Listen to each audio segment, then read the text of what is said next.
an Ibni Umar radhiyallahu an, dari Ibni Umar radhiyallahu an, anna Rasulullah sallallahu alaihi wasallam, sesungguhnya Rasulullah sallallahu alaihi wasallam qala, bersabda, al muslimu akhul muslim.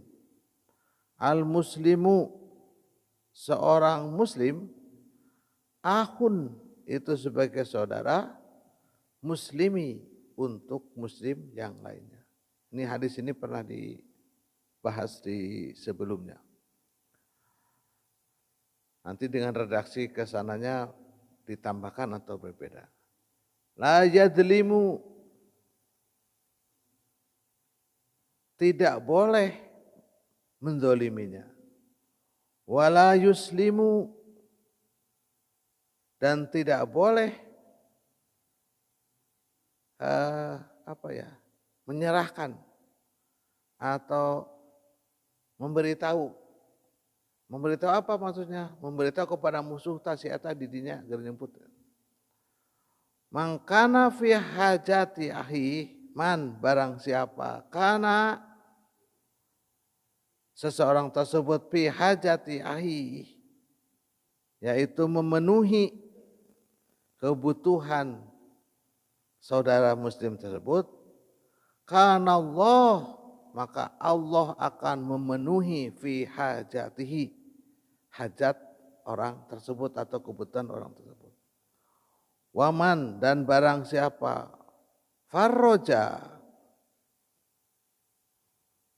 menghilangkan, an muslimin, pada orang muslim yang lain, kurbatan, kesusahan, farajallahu anhu biha kurbatan, maka Allah akan menghilangkan kesusahan orang tersebut min karobi yaumil kiamah, tatkala kita susah di hari kiamat.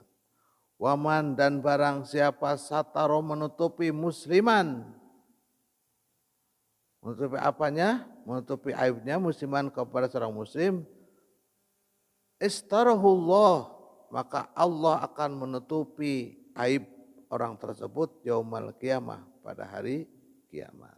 Nah, ini hadis berulang karena tatkala tersebut Rasulullah bisa saja mengulang beberapa kali dengan tambahan redaksi atau dengan dikurangi redaksinya.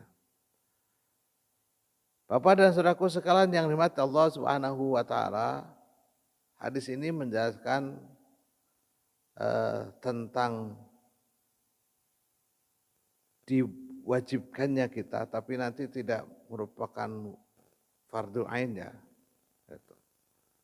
Jadi kita disuruh, disunahkan oleh Rasulullah SAW, disyariatkan untuk tidak menzalimi saudara kita sendiri, dan mati saudara muslim, wala yusallimu, dan tidak boleh memberitahu kepada musuh kalau si orang muslim itu punya musuh. Nanti tanda kutip musuhnya, ini musuh yang bagaimana?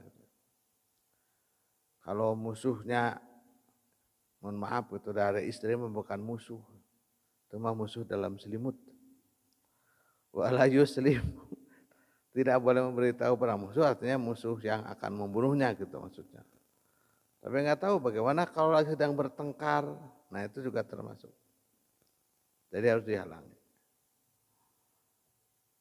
Yang pertama, kita tidak diperbolehkan untuk menzalimi saudara muslim, dan tidak boleh memberitahu kepada musuhnya tatkala dia sedang ngumpat itu. Selanjutnya, barang siapa yang bisa memenuhi kebutuhan orang muslim lainnya, tentunya setelah kebutuhan sendiri itu terpenuhi gitu ya, maka Allah Subhanahu wa taala akan memenuhi kebutuhannya. Itu baik di dunia pun di akhirat itu. Dan barang siapa yang meringankan bebannya atau meringankan kesulitannya maka Allah Subhanahu wa taala akan meringankan kesusahan orang tersebut. Kapan? Fi yaumil qiyamah. Bagaimana dia di dunia? Bisa jadi orang di hari kiamat saja Allah memberikan problem solving atau solusi, apalagi di dunia. Dan barang siapa yang menutupi aib seorang muslim, maka Allah akan menutup aibnya di hari kiamat. Bagaimana dengan di dunia? Insya Allah. Orang di hari saja ditutupi. Kalau di dunia itu kan orang lain bisa nutupi. Kalau di akhirat nggak ada yang bisa nutupi, Pak, kecuali Allah Subhanahu wa taala. Maka kalau Allah mengatakan satarallahu yaumul qiyamah, maka dunia itu sudah include gitu.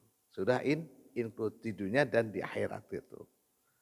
Walaupun di dalam teks hadisnya tidak dijelaskan.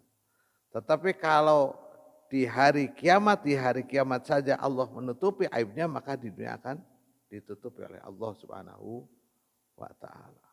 Itu Bapak dan Saudaraku sekalian, salah satu syariat atau ajaran yang dibawa Rasulullah SAW antara kita dengan orang muslim yang lainnya. Pertama, kita dilarang untuk menzolimi. Yang kedua, kita dilarang untuk memberitahu kepada musuhnya. Yang kedua, kita disuruh untuk memenuhi kebutuhannya setelah kita kebutuhannya terpenuhi. Allah menjamin barang siapa yang menutupi kebutuhannya, maka Allah akan memenuhi kebutuhan kita. Yang selanjutnya, kita disuruh untuk meringankan beban beratnya atau meringankan kesusahannya. Maka barang siapa yang bisa meringankan kesusahan saudaranya, Allah akan meringankan kesusahannya baik di dunia maupun di akhirat. Selanjutnya adalah kita disuruh untuk menutupi aib-aib saudara muslim kita. Kalau kita bisa menutup aib saudara-saudara kita, maka Allah akan menutup aib kita di dunia maupun di akhirat. Muttafaqun alaih, wallahu a'lam bishawab. Itu hadis tentang bagaimana memenuhi kebutuhan kaum muslimin.